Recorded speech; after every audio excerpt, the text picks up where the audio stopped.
नमस्ते दोस्तों। स्वागत है आपका अपने चैनल स्टडी 13 में। आज हम एक नए टॉपिक पर बात करने वाले हैं।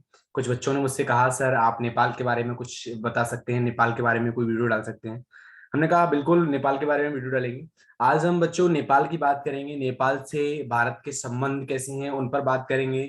नेपाल कब हमारे सामने आया, सबसे पहले नेपाल नेपाल शब्द का प्रयोग कहाँ पर हुआ, है ना। नेपाल की क्या क्या चीजें हैं जो प्रचलन में हैं। वीडियो स्टार्ट करने से पहले बच्चों आप ज्यादा से ज्यादा इस वीडियो को शेयर करो, ज्यादा से ज्यादा लाइक करो, सब्सक्राइब करो, जिससे आपका सपोर्ट हमें मिले, आपका प्यार हमें मिले। आपका प्यार हमें मिल रहा है, बहुत बहुत धन्यवाद इतना प्यार देने के लिए। एक विनती और है कि ज्यादा से ज्यादा शेयर करेंगे, लाइक करेंगे तो आने वाले टाइम में हो सकता है आपकी बहुत ज्यादा मदद हो सके।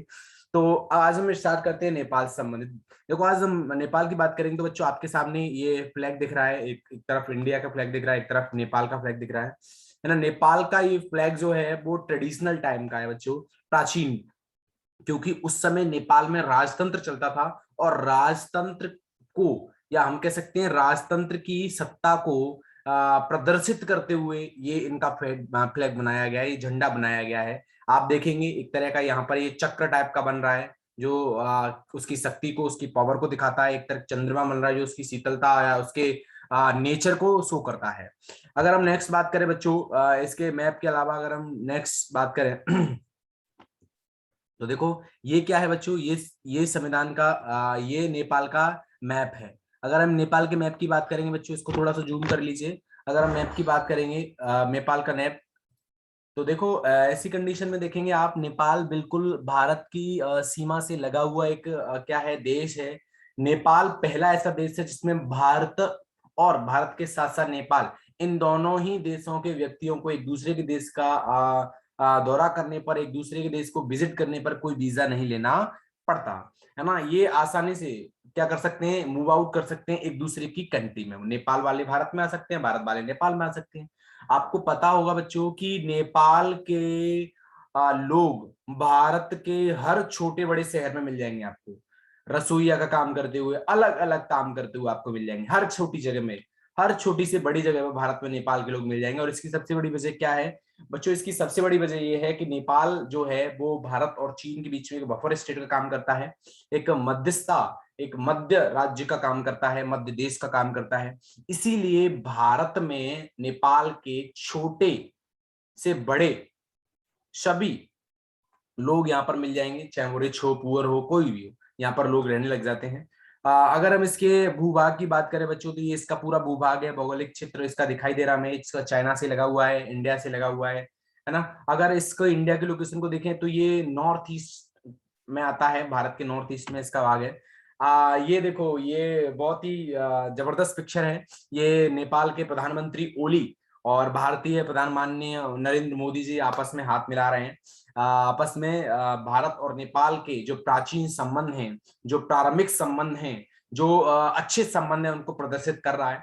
अभी हाल ही में नेपाल ने एक ओली जी ने एक स्टेटमेंट दिया था कि जो अयोध्या है वो नेपाल का भाग है, और ऐसे कुछ स्टेटमेंट आए थे, जबकि इसमें कोई सच्चाई नहीं है। नेपाल के लिए एक सबसे बड़ी बात यह है कि मिथिला नगरी भी नेपाल को कहा जाता है। माता सीता का जन्म वह नेपाल में ही माना जाता है, कि नेपाल में माता सीता का जन्म हुआ और यहाँ से राम जी बारात लेकर गए। ये नेपाल की कुछ चीजें हैं जो बहुत हमें थोड़ा सा लाभान्वित करती हैं, हमें गौरवान्वित करती हैं, गौरवान्वित महसूस कराती हैं। नेक्स्ट हम देखेंगे बच्चों, तो नेपाल के बारे में नेक्स्ट पढ़ेंगे। तो नेपाल की जब हमने नेक्स्ट चीज को देखा, तो नेपाल का जन्म 25 सितंबर 1768, 25 सितंबर 1678 में हुआ था। ये 78 में जन्म का क्या मतलब है, जन्म का मतलब ये है बच्चों कि जब ब्रिटिश भारत में आए, ब्रिटिश भारत में जब आए तो ब्रिटिश ने इंडिया पर रूल किया, इंडिया के साथ साथ नेपाल, भूटान, श्रीलंका और जो आसपास के राज्य थे उन पर भी रूल किया, लेकिन एक ऑफिशियली रूल नेपाल पर नहीं कर पाया। इसीलिए 25 सितंबर 1778 को नेपाल का जन्म माना जाता है। भारत में हुई 1857 की क्रांति में विद्रोहियों के खिलाफ नेपाल ने अंग्रेजों का साथ दिया था। यानी कि जो नेपाल है, 1857 का जो युद्ध हुआ था, 1857 के युद्ध में जो आपके हम कह सकते हैं, जो आपका जो नेपाल था, इस नेपाल ने किसका साथ दिया बच्चों, इस नेपाल ने साथ दिया आपका ब्रिटिश का। किसका साथ दिया, ब्रिटिश का साथ दिया इस नेपाल ने। और ब्रिटिश के साथ ही ब्रिटिश के साथ ही इन्होंने उन चीजों पर भी फोकस किया। जैसे अगर हम बात करें बच्चों कि ब्रिटिश का साथ दिया नेपाल ने, 1857 क्रांति, नेपाल ने अंग्रेजों का साथ दिया था, इसीलिए काफी उसकी स्वतंत्रता पर कभी आंच नहीं आई, क्योंकि ब्रिटिश को ऐसा लगता था बच्चों कि जो नेपाल है वो हमारा फेवर कर रहा है, हमारे साथ है, और इतने ज्यादा वहां पर लोग भी नहीं है जो हमारे अगेंस्ट खड़े हो सके। 1923 में ब्रिटेन और नेपाल के बीच एक संधि हुई थी बच्चों, क्योंकि नेपाल ब्रिटेन को सपोर्ट कर रहा था। तो ऐसी कंडीशन में 1923 में बच्चों, कब? 1923 में ब्रिटेन और नेपाल के बीच में बच्चों, ब्रिटेन और नेपाल के बीच में एक संधि हुई थी, और जो संधि हुई थी जिसके अधीन नेपाल की स्वतंत्रता को स्वीकार कर लिया गया था। यानी कि हम कह सकते हैं कि नेपाल की जो स्वतंत्रता है वो 1923 में हमारे सामने आ गई थी। 1923 में नेपाल की स्वतंत्रता हमारे सामने आ गई थी, और इस किसके तहत? एक संधि के तहत। और संधि किसके से बीच हुई थी? ब्रिटेन और नेपाल के बीच में। तो उस समय स्वतंत्रता को क्या कर लिया? स्वीकार कर लिया कि नेपाल एक स्वतंत्र देश है, मान लिया गया उसको। यहीं से आधुनिक नेपाल का जन्म होता है बच्चों। फिर शाह राजवंश के 5वें राजा राजेंद्र विक्रम शाह के शासनकाल में ब्रिटिश ईस्ट इंडिया कंपनी ने नेपाल की सीमा को कुछ इलाकों पर कब्जा कर लिया। तो 1815 में लड़ाई छिड़ गई। इसका अंत सुगोली संधि से हुआ। नेपाल के राजपरिवार में गुटबाजी बढ़ी तो अस्थिरता पैदा हो गई। अब नेपाल में राजतंत्र था। जब 1857 के बाद 1923 में ब्रिटेन और नेपाल के बीच में संधि हुई थी, उसके बाद क्या हुआ? नेपाल में जो राजवंश था, शाह राजवंश था, उसकी जड़ स्थापित हो गई। तो शाह राजवंश के जो 5वें राजा थे राजेंद्र विक्रम शाह ने शासन काल में ब्रिटिश इंडिया और इन दोनों के बीच में झड़प हो गई। और जब इन दोनों के बीच में झड़प हुई बच्चों, तो नेपाल की कुछ सीमा पर ब्रिटिश इंडिया ने क्या कर लिया? कब्जा कर लिया। और फिर उस कब्जे को, जो सीमा पर कब्जा किया गया था, उसके भी बाद उसको वापस नेपाल को देने के लिए इन दोनों में, ब्रिटिश इंडिया और नेपाल में एक संधि हुई। 1815 में जो लड़ाई छिड़ी थी उसके बाद एक संधि हुई जिसका नाम था सिगोली संधि। जब सिगोली संधि हुई तो नेपाल के राजपरिवार में गुटबाजी बढ़ गई और अस्थिरता पैदा हुई। सिगोली संधि के तहत दोनों में जो मनमुटाव थे ब्रिटिश इंडिया और नेपाल में, उसको क्या हो गए बच्चों? वो कम हो गए। अब क्या हुआ? नेपाल की जिस तरीके से प्रासंगिकता बढ़ रही थी, उस प्रासंगिकता के बाद नेपाल का राजप्रभाव था। कौन सा राजप्रभाव बच्चों? शाह। जो राजप्रभाव था शाह राजप्रभाव, उसमें गुटबंदी बढ़ गई। तू बनेगा, मैं बनूंगा, मैं राजा बनूंगा, मैं रानी। में इस तरीके से भारतीय राज्य जो नेपाल के साथ सीमाएं साझा करते हैं वे हैं उत्तराखंड, उत्तर प्रदेश। यानी कि भारत के ऐसे कौन से राज्य जिनका आपका नेपाल से सीमा मिलती है? उत्तराखंड, उत्तर प्रदेश बच्चों, सिक्किम, पश्चिम बंगाल, बिहार, और आपको बता दें नेपाल। और ब्रिटिश के बीच 1816 की सुगोली संधि के बाद सीमा का गठन किया गया था। मैंने अभी बात को बताया था कि 1815 में बच्चों लड़ाई हुई थी, और 1816 में क्या हो गया था बच्चों? संधि हुई थी। और उस संधि के बाद नेपाल की जो सीमा थी उसका क्या किया बच्चों? उसका गठन किया गया। अब नेपाल की सीमा हम बात कर रहे हैं बच्चों, उत्तराखंड, उत्तर प्रदेश, सिक्किम, पश्चिम बंगाल और बिहार से मिल रही है ना। नेक्स्ट अगर हम बात करें बच्चों, नेक्स्ट अगर हम बात करें तो नेक्स्ट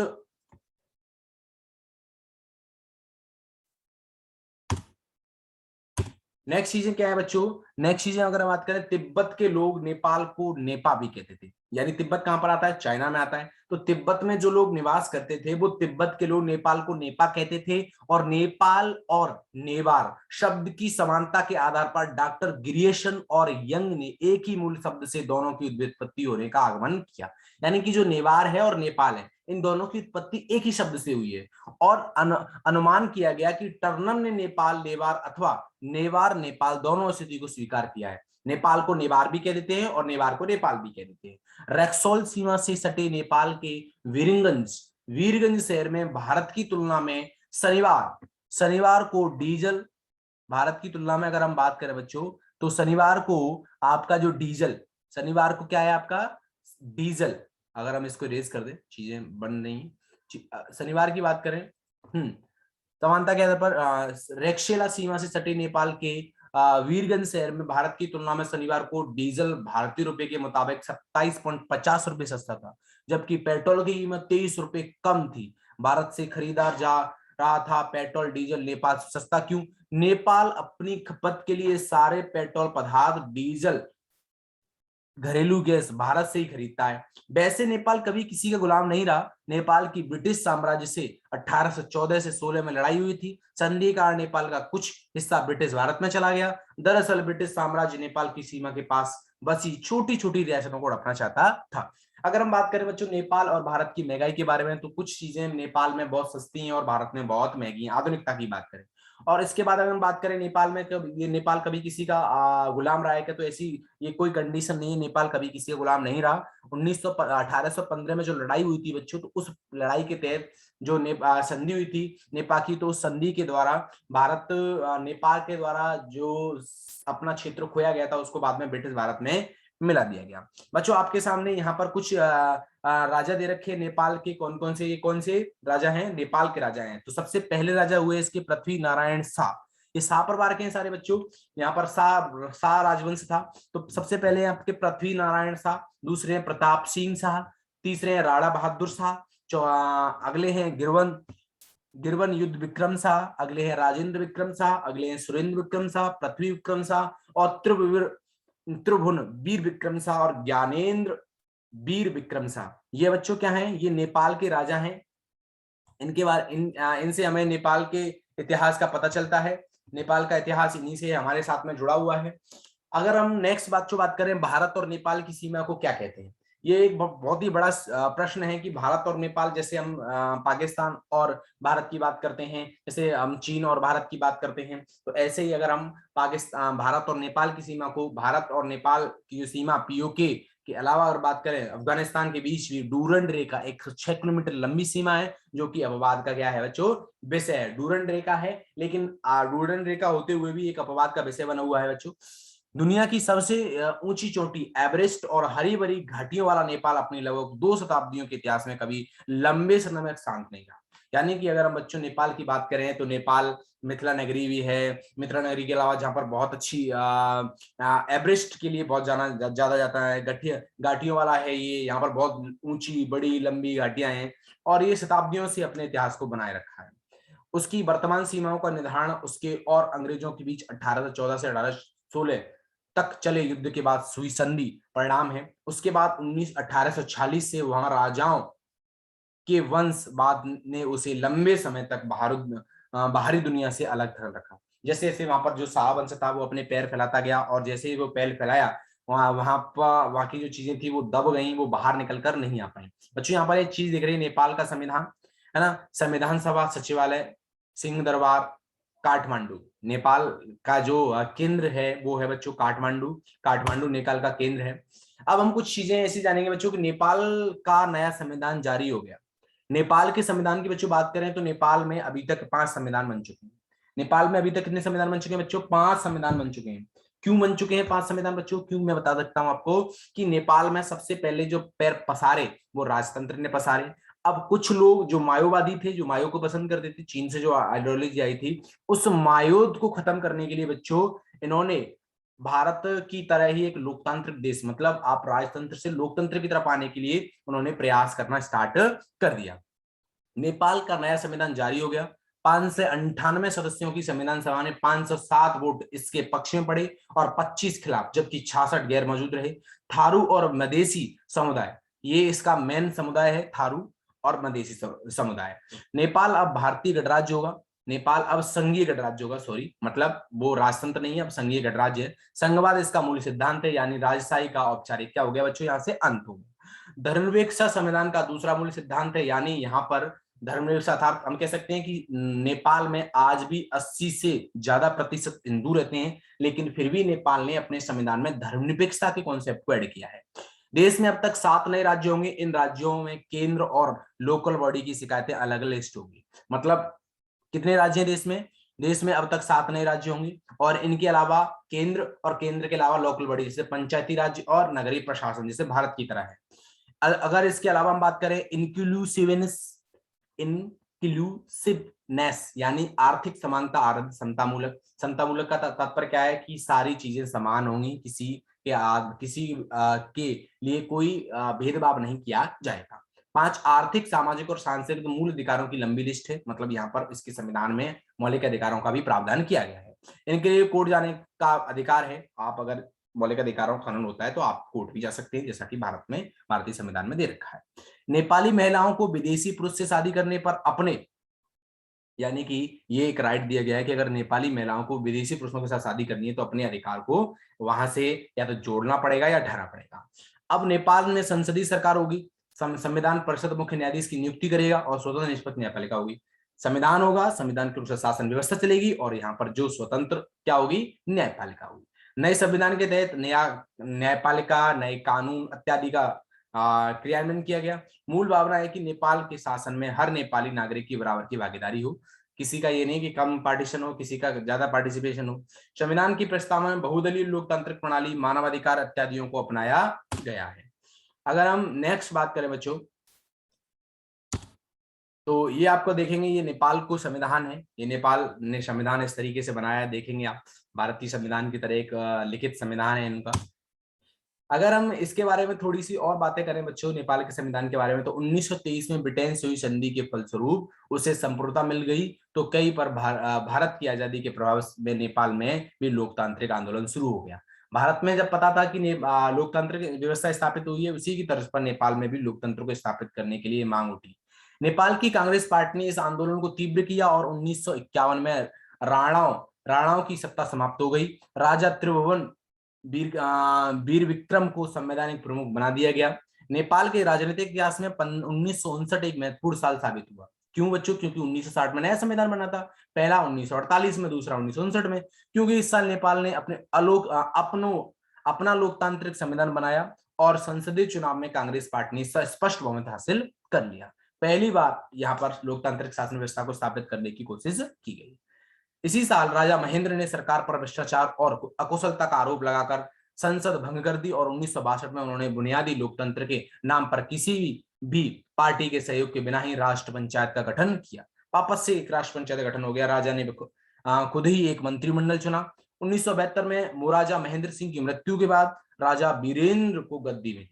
अब देखो, जो उथल पुथल थी बच्चों, राजशाही की जो उथल पुथल थी, राजशाही नहीं चाहता था कि यहाँ के लोकतंत्र स्थापित हो, और जो लोकतंत्र को पसंद करते थे वो नहीं चाहते थे कि यहाँ पर राजशाही स्थापित हो, क्योंकि राजशाही जो थे वो अपने अपने चीजों पर ध्यान दे रहे थे, अपनी अपनी चीजों को बढ़ावा दे रहे थे, अपने अपने चीजों की तरफ ध्यान दे रहे थे। उनका ऐसा कोई मोटिव नहीं था कि सिर्फ लोगों के लिए काम किया जाए। उनका खुद का मतभेद था, उस खुद के मतभेद को सुलझ नहीं पा रहे थे।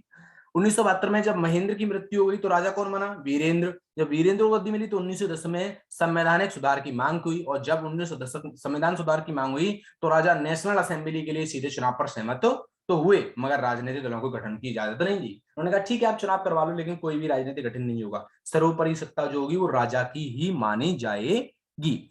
बहुदलीय पद्धति अपनाने की मांग पर 1985 में नेपाली कांग्रेस पार्टी ने सविनय अवज्ञा आंदोलन शुरू कर दिया। ये भारत के बाद ये दूसरा ऐसा देश था जिसमें सविनय अवज्ञा आंदोलन चालू हुआ था। दक्षिण अफ्रीका में इसका प्रयोग किया गया था, लेकिन हम साउथ एशिया की बात कर रहे हैं, क्योंकि तो जो हमारा नेपाल देश है वो साउथ एशिया में पार्ट है, साउथ एशिया का पार्ट है। इसी क्रम में उसने अगले ही साल होने वाली चुनावी बहिष्कार किया। कांग्रेस पार्टी का आंदोलन जोर पकड़ने लगा और 1990 तक सड़कों पर प्रदर्शन हुए। यानी कि बच्चों अगर हम बात करें 1990 के दशक में वापस एक संविधान की मांग उठी और बहुत ज्यादा प्रदर्शन हुए, सिविल वॉर जैसी कंडीशन क्रिएट हो गई, हंगामा होने लगा, लोगों ने आपस में मारकाट स्टार्ट हो गई, अराजकता की स्थिति उत्पन्न हो गई। सभाएं हड़तालों के दबाव में आखिरकार राजा वीरेंद्र ने पंचायत पद्धति खत्म कर राजनीतिक पार्टियों को बैठा देने से बोले नए संविधान पर अपनी प्रस्तुति दे दी। और अब जो अगला संविधान बना बच्चों वो बना आपका 1990 में। यानी कि पहला संविधान 1948 में, दूसरा 51 में, तीसरा 59 में, चौथा 62 में और पांचवा 90 में बना। नई संवैधानिक व्यवस्था के तत्संपन्न हुए 1991 के पहले लोकतांत्रिक चुनाव में नेपाली कांग्रेस पार्टी को बहुमत मिला और गिरिजा प्रसाद कोइराला प्रधानमंत्री बने। यानी कि पहली जो 1991 में वापस से चीजों को स्थापित किया गया, तो नई लोकतांत्रिक व्यवस्था में चुनाव हुए और पहले जो पार्टी के बहुमत थे, हमारे नेपाली कांग्रेस पार्टी को बहुमत उनको मिला, गिरिजा प्रसाद कोइराला प्रधानमंत्री बनी। पर 3 साल बाद ही 1994 में कोइराला सरकार के खिलाफ ही अविश्वास प्रस्ताव पारित हो गया और नए चुनाव में पहली बार कम्युनिस्ट सरकार का गठन हुआ, माइग्रस सरकार। माइग्रस कम्युनिस्ट कहां से आया? कम्युनिस्ट आया आपका चाइना से। तो पहली बार आपकी कम्युनिस्ट सरकार का क्या हुआ बच्चों? गठन हुआ। अब क्या हुआ, जब कम्युनिस्ट सरकार का गठन हुआ तो अगले ही साल बंद कर दिया गया, इसको अगले साल बंद कर दिया। उधर नेपाल की कम्युनिस्ट पार्टी ने राजशाही के खात्मे में लिए नेपाल के ग्रामीण इलाकों में विद्रोह शुरू कर दिया। यानी कि वो नहीं चाहती थी, CPI communist party of India communist party नहीं चाहती थी कि, माओवादी नहीं चाहते थे कि नेपाल में किसका शासन हो? राजाओं का शासन हो।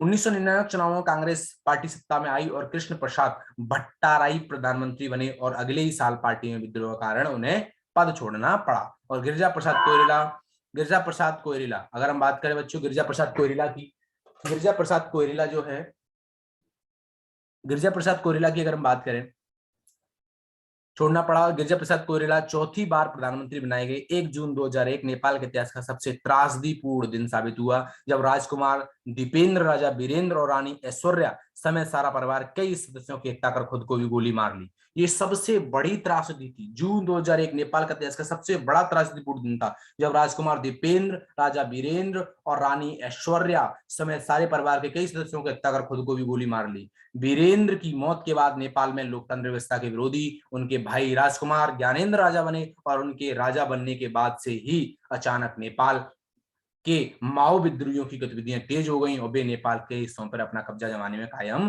हुए। मतलब ये पहली बार ऐसा हुआ जब इतनी बड़ी लेवल पर इतना बड़ा हंगामा स्टार्ट हुआ, इतने लोगों की हत्या हुई, ज्ञानेंद्र राजा बना और ज्ञानेंद्र के खिलाफ माओवादी भड़क उठे कि नहीं, हमें ऐसे क्रूर शासक की कोई सत्ता मंजूर नहीं है। क्लियर? अगर हम बच्चों नेपाल की बात करें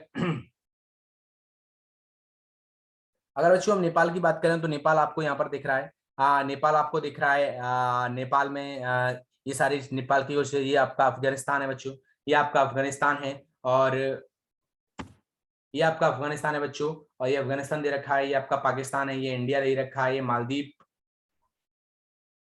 ये भूटान दे रखा है बच्चों, ये नेपाल दे रखा है, ये बांग्लादेश दे रखा है बच्चों, ये श्रीलंका दे रखा है। ये अलग अलग कंट्रीज हैं बच्चों जो हमारे सामने दे रखी हैं। ये भारत के पड़ोसी हैं, पड़ोसी राज्य हैं जो हमारे सामने दे रखे हैं।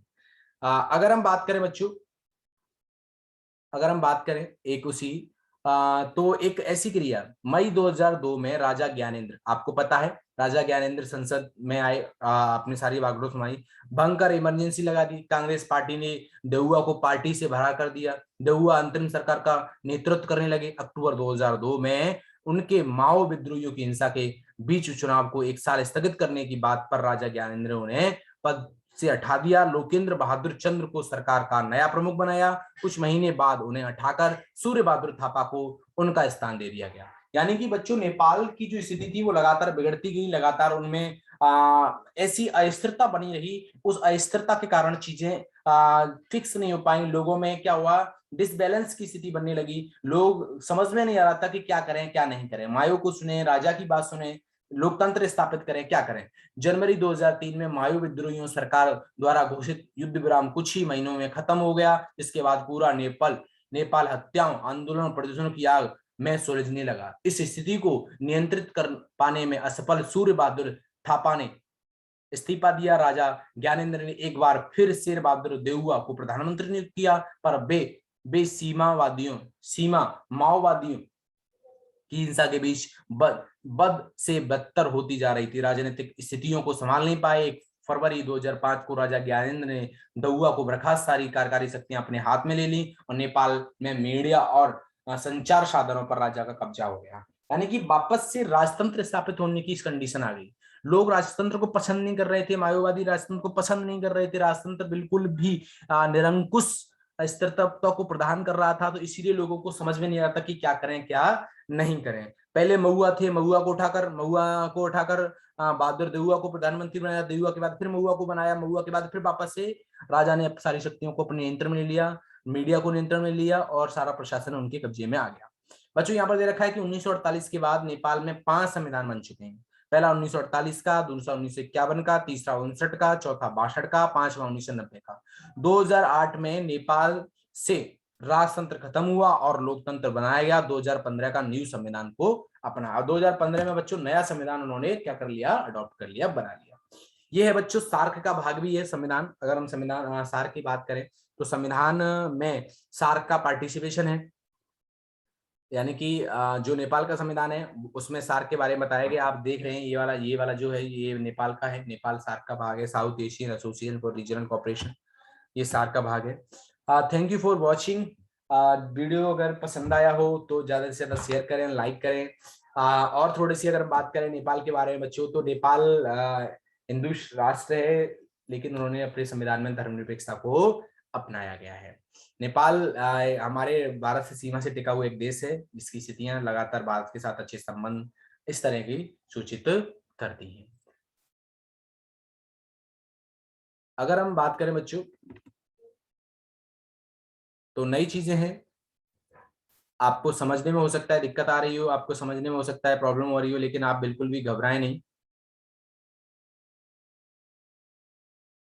आप बिल्कुल भी घबराएं नहीं।